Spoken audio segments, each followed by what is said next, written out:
and you have been nominated, sir. Yes, well, this is my sixth time getting nominated to contest general elections in Dominica and, of course, in the Vegas constituency. We have gone through the legal process as per the laws of Dominica, and so I am fully nominated for the 2022 elections. I am very grateful to the voters of the Vegas constituency who reposed their confidence in me, in 2000 at age 27, and they all still standing very strong with me up until today. So I am a very fortunate and blessed person and candidate the world over to have the most wonderful people. The most wonderful people supporting me. The support, the loyalty, the friendship, and the love and the prayers, is extraordinary.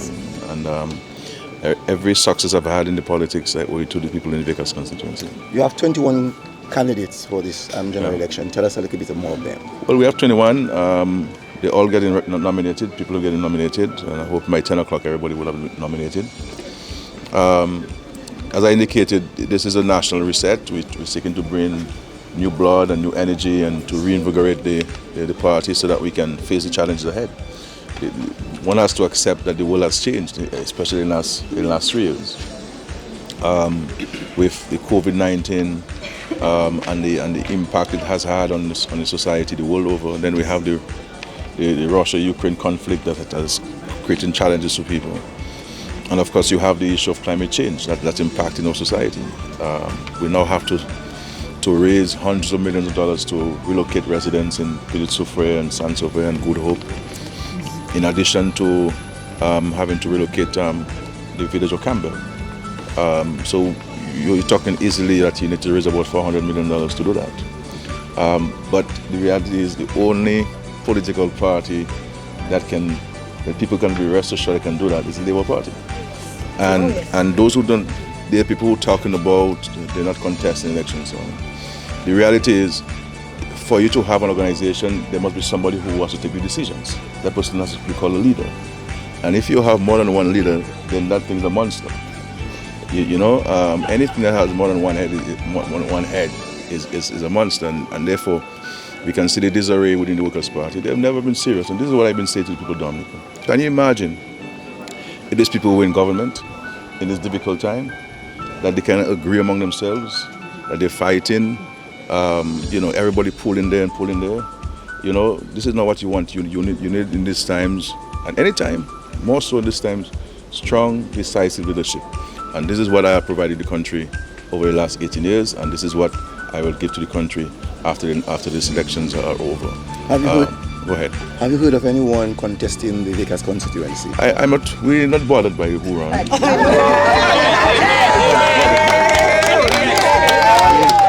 We don't worry about this thing. Anybody who comes will get the same result that everybody has received. That will beat them.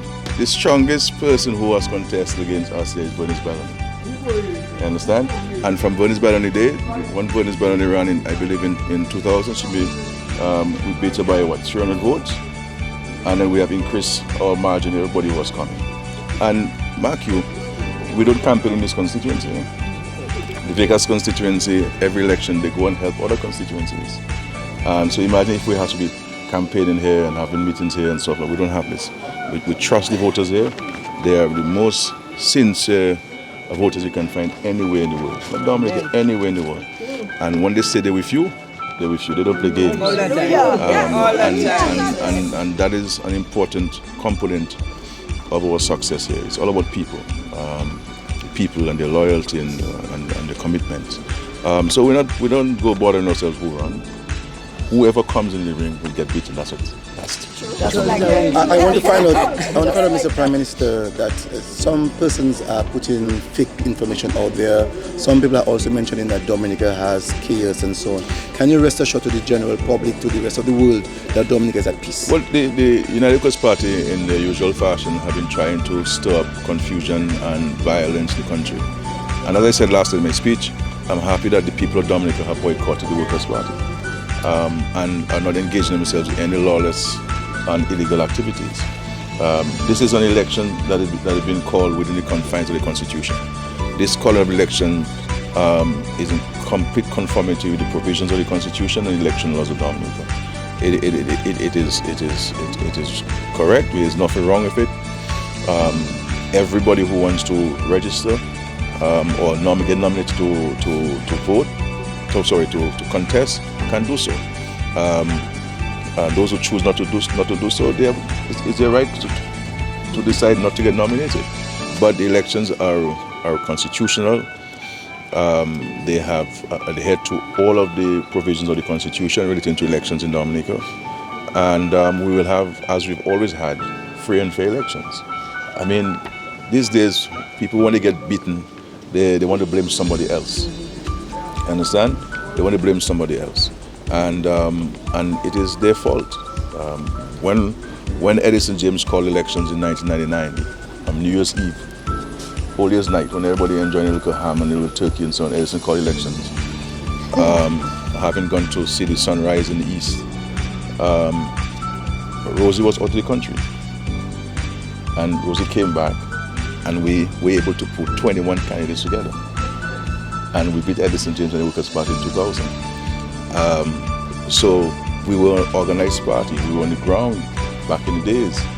We had decisive and strong and compassionate leadership in the person of Rosie Douglas. And we were able to surmount a team and beat the Workers' Party.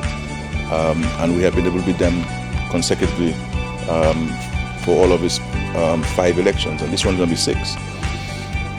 The reality is that the Workers' Party is not a party for this country. And I keep telling people that when you come into politics, you're not coming for a job. It's a vocation. It is service.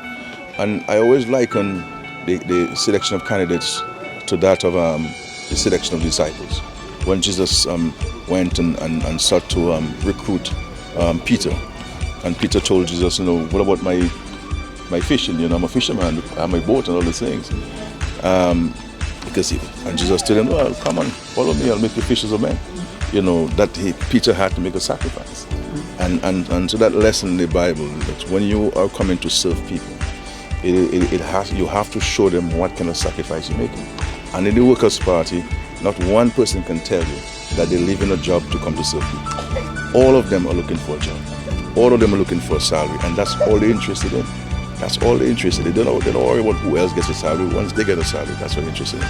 When you look at the Labour Party and the team that we have now, we have a lady who was a teacher for 19 years. She's resigned. We have a gentleman who was a permanent secretary. He has resigned. We have a gentleman who's been working in the National Bank for 27 years. He has resigned. We have the Chief Fisheries Officer who's been working in the public service for over 20 years. He has resigned. So none of these people, they're looking for a job. They have decided to come to serve and serve the world. We have this young gentleman from St. Joseph who just came back from China, where he studied. He's working. He resigned his job. 26 years old. We have the young lady in Benz from Paybush Constituency, who is an entrepreneur and who's 23 years old, and she is making herself available to serve the country. And when you look at the quality and the caliber of candidates that we've selected, and you compare that to the Workers' Party, the truth is there's no comparison.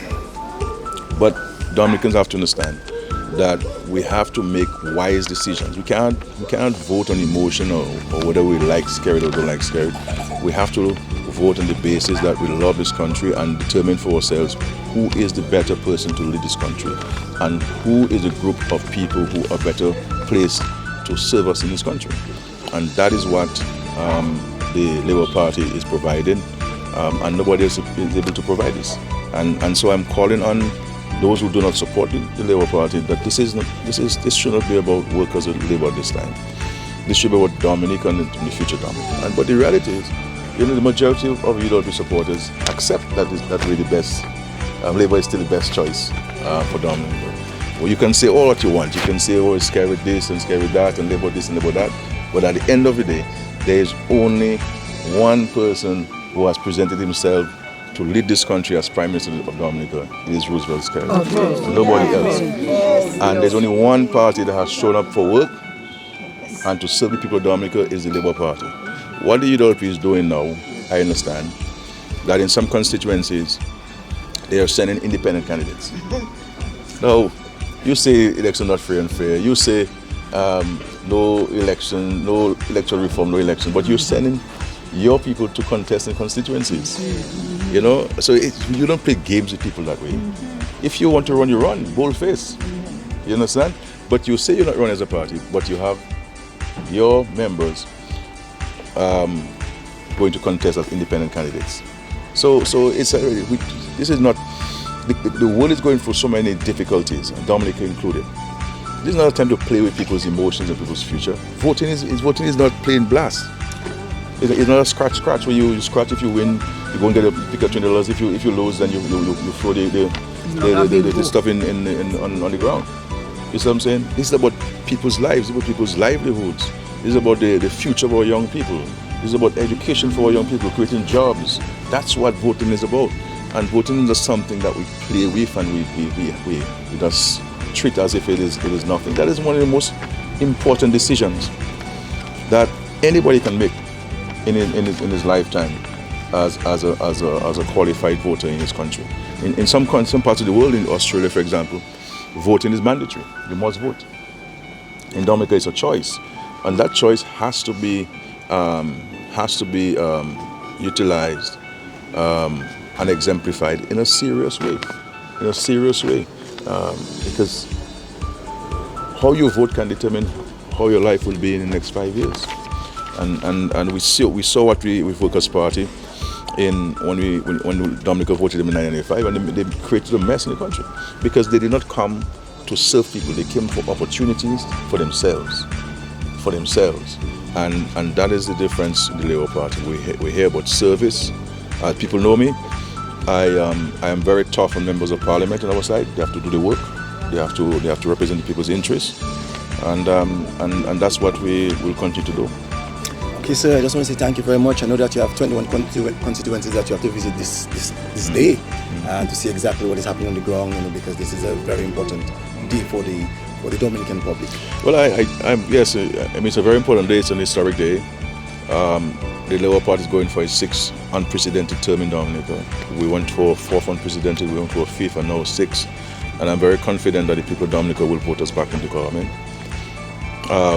And we look forward to the opportunity and the privilege. It's a privilege, when at age 27 people can put trust in you to represent them in the Parliament. This is an extraordinary privilege and a show of confidence and trust that the people of this constituency have shown and the rest of the country. And it is, for me, being the member of Parliament of this country is the most important job. It's the most important job. And words will never be able to express my gratitude and my appreciation for them. And we have our challenges, but we'll certainly continue to work to overcome those challenges together. So it's a historic day for Dominica. It's a day when Dominicans will see who are serious and who are not serious about Dominica. And people can't blame me people want to blame me for the Workers' Party not having a leader. They want to blame me for the Workers' Party not organized. My responsibility so far as a political leader is to ensure that Labour is organized. And Labour is organized. Labour has programs, it has policies, it has a leader. And we're united in purpose, and we're organized and ready to start work come January 2023. I'm tempted to ask you one last question, Mr. Prime Minister. Sure. If Olibla would have been alive today, what do you think he would have said to you? Well, when I was looking to run in 2000, and of course after that I spent a lot of time with Olibla. Olibla gave me a lot of advice. Back in the days I would consult him prior to me contesting and while contesting. He's somebody that we all had great regard for and appreciation for what he did for this country in creating opportunities for the ordinary man and so on. And this is what we're continuing. This is what we're continuing. When you see the number of young people who have gone to universities in Dominica, and the opportunities for access to housing and land ownership in this country.